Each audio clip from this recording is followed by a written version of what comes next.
go with tzedakah. Okay, next din. Next dinim in kids, I'm skipping a few dinim that are not relevant. But next din is the din of taveling dishes, tfilas kelim. There's a famous machlekes in poskim, is immersing dishes in the mikveh, is a biblical or rabbinic? It's a big machlekes. According to the Tazis, Midrabanan, and other poskim hold it's min haTorah. What difference does it make if it's min haTorah midrabanan? So there's a very interesting difference in halacha. And that is, are you allowed to table dishes on Shabbos? Let's say there's a mikveh in your backyard, you're in a shul where there's a mikveh, whatever. Or you're next to the river, whatever. In the Shabbos, so you're allowed to table dishes. So it's dependent on the machlekes if tfilas kelim is biblical or rabbinic. If you hold tfilas kelim, immersing the dishes, is biblical, then you're not allowed to immerse kelim on Shabbos. Why? Because now the keli is not usable. Before you table it, you're not allowed to use it. And now you're tabling it, you're making it usable. So it's like you're fixing something not usable, broken, and now you're making it good. So that's forbidden. It's one of the midrabanan. It's forbidden to do on Shabbos. If you hold tfilas kelim is only rabbinic, and like the Taz says, the reason for that is to take it out of the impurity of the goy, to bring it to kedusha of a yid. But if you hold it's only rabbinic, that means like this: min haTorah, the vessel is good, it's usable. Min haTorah, you don't have to table the dishes. Chachamim came along and said to take it out of this, so you have to table dishes. But then you're not making a dish.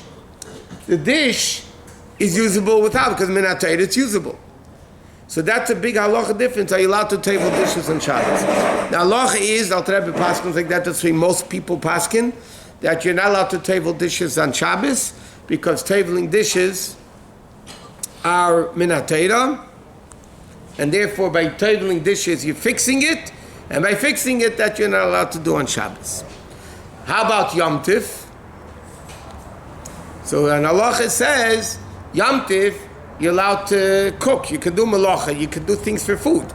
So if you have nothing else to use and you need this keli, so then they pass on Yom Tif you could table the dish. But if you have other dishes that you don't need this particular one, so then you don't have to do it. But there's another din like this. What happens if it's out of Shabbos? It's right before Shabbos. You realize something wasn't tabled yet. Then you need to table it. You can't table it before Shabbos. You don't have time. There's no mikveh around, but the mikveh is an hour away, whatever. And you need to use it for Shabbos. So the din, you don't sell it to a guy. So the Shulchan Aruch says like this: you can give it to a guy as a present. You give it to the guy as a present. He picks it up because he has to acquire it. Okay? And then you borrow it back for Shabbos. Because the din is, if you borrow a keli from a guy, it doesn't need to be tabled. So therefore it says, b'shas hatchak, you can give it to the guy as a present, but he has to be kind. You can't say it's yours. He has to pick it up. He has to acquire it. And then you use it for Shabbos, but Shulchan Aruch says, right after Shabbos, you can't use it again until you table it. This is the source of a very interesting heter, which is used. What happens if you get electrical appliances?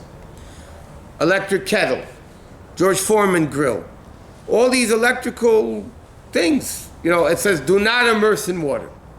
They need to be tabled. So how do you table them? You can't table them. You could. So there's three opinions in halacha. Some opinions say, you know what? You table it, let it dry out for a week, or sometimes they blow dry it, hair dryer, blow dryer, and they dry it out, and most of the time it works. Or another eitzah is, Rabbi Shusterman says a heter, that you table everything but the electrical part.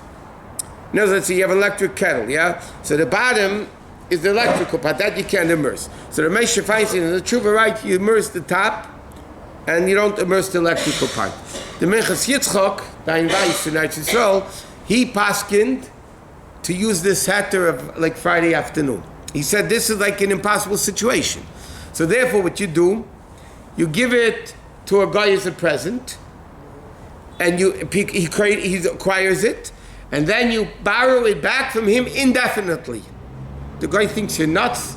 He doesn't know what in the world you're doing, but they think we're nuts anyway, so it really doesn't matter. So then in Chetzias Chokrait, you could do, there's another eitzah that I would suggest don't do this at home. If a Jew makes the keli, you don't have to tevel it. So if you're handy with your hands, you unscrew parts of the keli, so it's not a keli anymore. Then you put it back together, so then you made it. The Jew made it, so then you don't have to tevel it. But I would only suggest that taking it apart, everybody knows how to. But to fix it, I would strongly suggest don't do it unless if you know how to fix it. Otherwise, you're going to have a lot of problems.